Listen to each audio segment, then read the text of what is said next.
Hello my student, आज class है mathematics और ये जेई एडवांस 2023 में मैथ पेपर 1 में क्वेश्चन नंबर 11 है और नॉन नेगेटिव इंटीजर टाइप का क्वेश्चन है। ये 4 मार्क्स का है।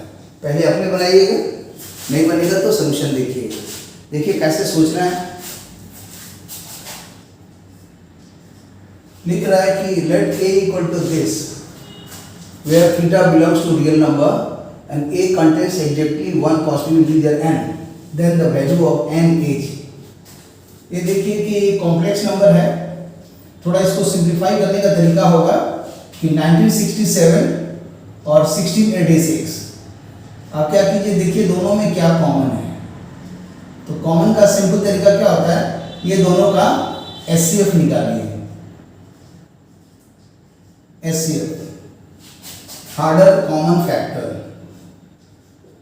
और जानते हैं कि एचसीएफ एलसीएम और एक होता है नंबर ए नंबर बी। इसका रिलेशन क्या होता है कि A into B equal to HCF into LCM. ये एक कंसेप्ट है अर्थमेटिक का। तो यहाँ पर एचसीएफ निकालते हैं तो कितना होगा, 1 से डिवाइड करेंगे तो 1686 हो गया। सब्ट्रैक्ट करेंगे, या हो गया 7 में से 6 गया 1, यहाँ 16 में से 8 गया 8, यहाँ 8 में से 6 गया 2, 281 आया। अब ये 281 से इसको डिवाइड कर दे। यही है बेसिक थ्योरी। कभी भी 2 नंबर दिया जाता है, उसका एचसीएफ निकालना है तो छोटा नंबर से बड़ा नंबर में डिवाइड करते जाते हैं। और जो यहाँ रिमाइंडर आया, मतलब यहाँ पर शेष बच गया, इसी शेष को फिर इससे डिवाइड कर देंगे। तो अभी देख रहे हैं कि 6 से चले जा रहा है, तो 6 से चल जाएगा, 6 कम 6 हो गया, 6 8 48 का 8 हो गया, 4 बच गया, 6 12 4 16 एग्जैक्ट कर दिया। इसका मतलब हुआ कि 281 is the LCM, HCF 281 is the HCF of 1967 and 1686। ये जूनियर क्लास का नंबर सिस्टम, जिन पर कि रामानुजन साहब को बहुत अच्छा खासा डेप्थ था, और उसी नंबर सिस्टम के बेसिक प्रिंसिपल है कि product of the two number is equal to HCF into LCM. तो यहाँ पर मैंने वही देखा कि इसको तो कॉमन तो लेना है। अब कॉमन लेने में दिक्कत हो रही थी तो हमने सीधा इसका एचसीएफ निकाल लेते हैं। तो जो एचसीएफ होता है वही तो दोनों का सबसे जबरदस्त कॉमन होता है। तो इसलिए अब इसको देख सकते हैं कि 1967 क्या हो जाएगा, तो 281 तो होगा ही, अब मल्टीप्लाइड बाई कितना होगा, 7 होगा, क्योंकि 7 एकम 7 हो गया, 7 8 56 6 हो गया, 7 2 14 5 19 सही है। और अब है 1686, तो ऑलरेडी यहाँ पर 6 से मल्टीप्लाई किए थे तो आ गया कि 281 इंटू 6। इसीलिए अब ये नंबर आसान हो गया। तो लिख सकते हैं कि जो A है 1967 plus 1686 I sine theta divided by 7 minus 3I cos theta. क्या लिख सकते हैं इसको, इसमें कॉमन ले लेंगे 281, तो यहाँ पर आगे ज़्यादा नंबर है तो आ जाएगा 7, और यहाँ आ जाएगा 6I साइन थीटा और divided by 7 minus 3I cos theta. इस तरह से एक नंबर इजी हो गया, अलग हो गया। अब ये छोटा नंबर हो गया, मल्टीप्लाई करने में, सॉल्व करने में आसानी होगी। अब ये दोनों को देखते हैं कि जब भी 2 कॉम्प्लेक्स नंबर डिवाइड रहता है तो इसको कॉन्जुगेट कॉम्प्लेक्स से मल्टीप्लाई कर देंगे। तो आ जाएगा 281 7 plus 6I sine theta divided by 7 minus 3I cos theta. Multiplied पे इसका कॉन्जुगेट कॉम्प्लेक्स से मल्टीप्लाई कर दे रहा है, 3I cos theta divided by 7 plus 3I cos theta. और अब देख सकते हैं कि ये ऊपर मल्टीप्लाइड होगा तो कितना हो जाएगा, 7 गुना 7 49 हो गया 49, और ये दोनों मल्टीप्लाइड होगा तो 6 3 18 और sine theta into cos theta और I स्क्वायर, तो minus 18 sine theta into cos theta, और साथ में I आएगा। इस I को भी लिख देते हैं, I तो होगा नहीं, क्यों नहीं होगा कि I इंटू I तो I स्क्वायर माइनस 1 हो गया। तो 6 3 18 sine theta cos theta with minus sine, और ये हो गया 749। ये इसका रियल पार्ट हो गया। और जब इससे से मल्टीप्लाई करेंगे तो आ रहा है 7 या 21, और आई कॉमन ले लेते हैं तो आ गया 21, 7 गुना 30 21, 21, और ये 7 को जब 3 से गुना करेंगे तो 21 आई कॉस थीटा हो रहा है, आई से होगा आपका साइन वाला पहले लिख देते हैं तो 42 आई साइन थीटा, 42 7 गुना ये वाला 7 को इसको इससे मल्टीप्लाई कर रहे हैं तो 7 6 42 माने 42 साइन थीटा, और इससे किए 7 गुना जैसे 3 से तो आया 21 आई कॉस थीटा, तो 21 कॉस थीटा, और ये आई कॉमन ले लिए। और फिर यहाँ पर नीचे में आ गया, यहाँ 281 है, और ये दोनों मल्टीप्लाइड होगा तो ये आ जाएगा डिवाइडेड बाई 7 7 49, और 3 3 9 तो प्लस 9 कॉस स्क्वायर थीटा। ये रियल नंबर है तो इसीलिए इसको एक साथ कर देते हैं तो 281 49 9 कॉस स्क्वायर थीटा, और यहाँ पर आ गया 49, और 2 कॉमन ले लेंगे तो आ जाएगा 9 साइन 2 थीटा, और रियल पार्ट, और इमेजिनरी पार्ट में 21 कॉमन है तो आई 21 2 sine theta plus cos theta, ये आ गया। और अब देख रहे हैं यहाँ पर कि जैसा दिया हुआ है कि A contains exactly positive integers, मतलब ये रियल नंबर के अंदर का है तो इसका मतलब ये होगा कि ये वाला पार्ट प्रेजेंट रहना चाहिए, और ये तो रियल नंबर है, ये वाला पार्ट 0 होना चाहिए।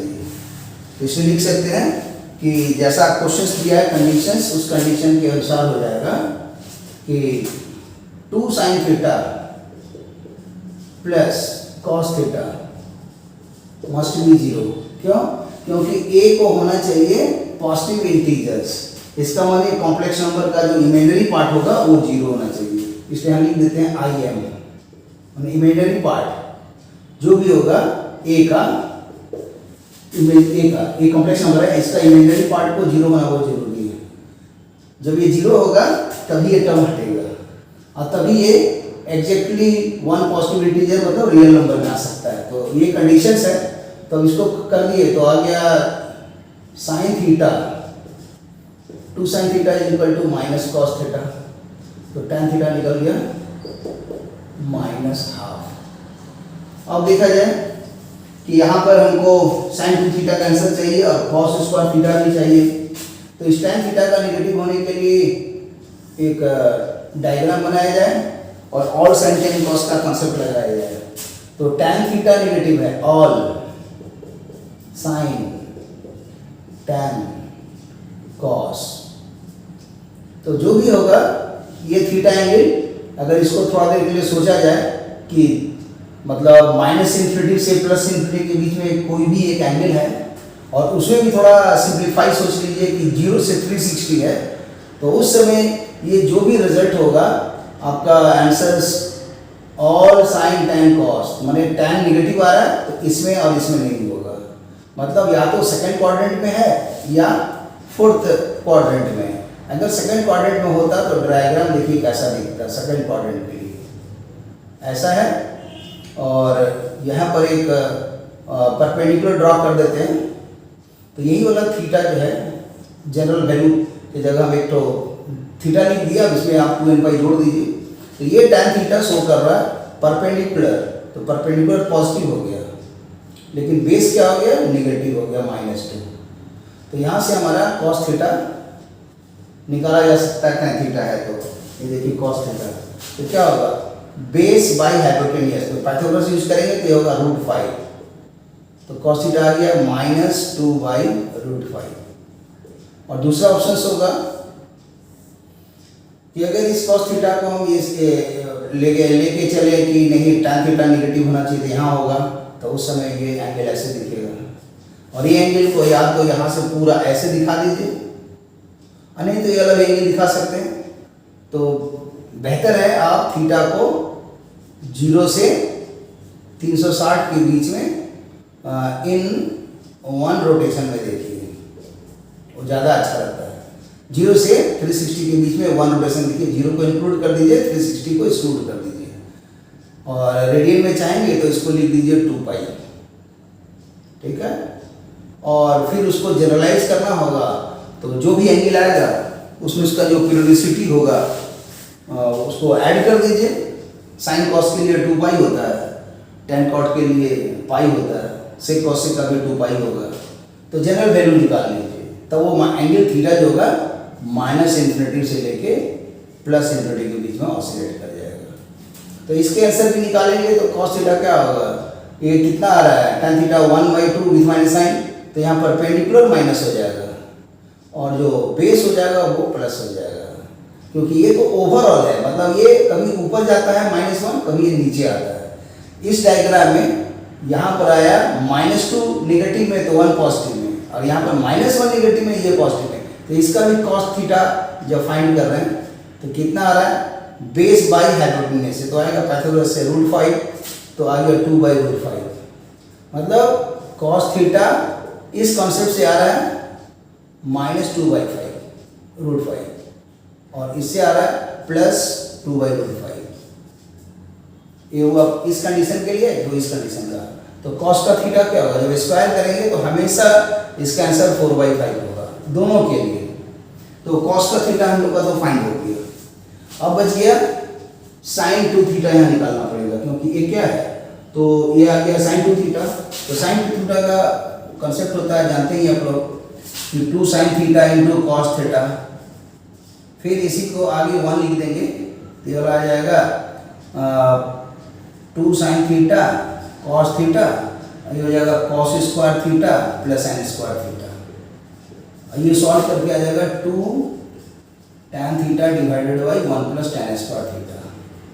अब चूंकि tan थीटा में कोई दिक्कत नहीं है, 1 मतलब उतना है तो पुट कर दीजिए, तो आ जाएगा 2 into -1 plus 1 plus tan square, इसका करेंगे तो 1/4, और जब इसको सॉल्व करेंगे तो ये 2 कट गया -1, तो अल्टीमेट वाला आ जाएगा -4/5, -4/5। तो sin 2 थीटा निकल गया, cos स्क्वायर थीटा भी निकल गया, ये भी निकल गया, और ये sin 2 थीटा भी निकल गया, ये भी हो गया। अब इसको पुट कर देंगे इस आंसर में, तो अब ये क्या हो जाएगा 281 divided by 49 plus 9 into cos square theta. तो cos का थीटा क्या है 4/5, और यहाँ पर हो जाएगा 49 माइनस 9 इंटू sin 2 थीटा कितना है, तो -4/5। अब देखा जाए ये दोनों तो एक ही है, माइनस में प्लस हो गया, सेम हो गया, कैंसिल, तो ये आ गया a = 281। तो जब ये 281 आ गया तो इसका मतलब हुआ कि इसका आंसर एक ही आ रहा है, और वो भी पॉजिटिव इंटीजर में आ रहा है, और 281 आ रहा है, तो इसलिए बोल सकते हैं कि यहाँ वैल्यू ऑफ n क्या होगा, hence n = dash dash dash, ये होगा 281। ये इसका आंसर है। तो देख लीजिए कितना क्वेश्चन आसान था, बस खाली इसमें ट्रिगो का ये बेसिक लगा जो -∞ से +∞ है, लेकिन आप सोचिए एक रोटेशन में 0 को इंक्लूड कीजिए, 2π को छोड़ दीजिए, उसके बीच में देखिए। नहीं तो और एक है कॉम्प्लेक्स नंबर में जो सोचते हैं उसको हमेशा सोचते हैं -π ओपन और +π क्लोज, ऐसे कॉम्प्लेक्स नंबर में सोचते हैं, ये कॉम्प्लेक्स में। और ये स्ट्रेट लाइन का हम लोग जो बनाते थे कोऑर्डिनेट ज्योमेट्री में, तो ये वाला कॉन्सेप्ट है। आप इससे यूज़ कीजिए चाहे इससे यूज़ कीजिए। और ये शो करता है अपर हाफ और लोअर हाफ जैसा, और ये एक रोटेशन का। आईसी में जनरल वैल्यू 12 पर जोड़ दीजिएगा तो सारा आंसर आ जाएगा। तो ये ट्रिगो का बेसिक चीज़ लग रहा है, मतलब ऑल साइन टेन कॉस का रिलेटेड एंगल का फंडा है। फिर साइन टू थीटा का टेन थीटा में कन्वर्ट करके निकाल दिए, कॉस थीटा का यहाँ बेसिक से कॉस का थीटा निकाल लिए, नहीं तो 2 केस आता। और फिर उसके बाद बेसिक से बनाए और लिखा हुआ है यहाँ पर कि पॉजिटिव इंटीजर है, तो सॉल्व कर दिए, इमेजिनरी पार्ट 0 हो गया। तो इतना है। फिर यहाँ पर एक एचसीएफ मतलब एचसीएफ का बेसिक भी लगा, फिर सॉल्व करने में आसान हो गया। फिर कॉन्जुगेट कॉम्प्लेक्स यूज किए, फिर ये रियल पार्ट अलग कर दिए इधर और इमेजिनरी पार्ट इधर कर दिए, इसको 0 कर दिए, सॉल्व कर दिए, हो गया। तो अच्छा खासा ऑल साइन टेन कॉस भी लगा, ट्रिगो भी लगा। फिर मैंने अच्छा सोचने का था और कुछ नहीं था। Okay, thank you for watching the video. और इस वीडियो को शेयर कीजिए, लाइक कीजिए, प्रैक्टिस कीजिए, इसी तरह और वीडियो लगातार मिलते रहेगा। Okay, thank you, see you again, bye.